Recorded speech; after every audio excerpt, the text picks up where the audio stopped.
देखी हो ना विधि कोनो हो के गला सजी आज भूखल बानी हम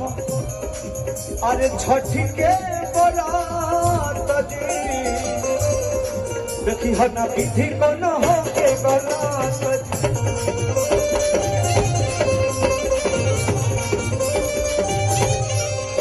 घेरले बकसी के बदरिया पिया घेरले बकसी के बदरिया पिया पियरिया पिया हो पियरिया पिया एही के बारो पियरिया पिया हो जी छठी मैया की पियरिया पिया हो पियरिया पिया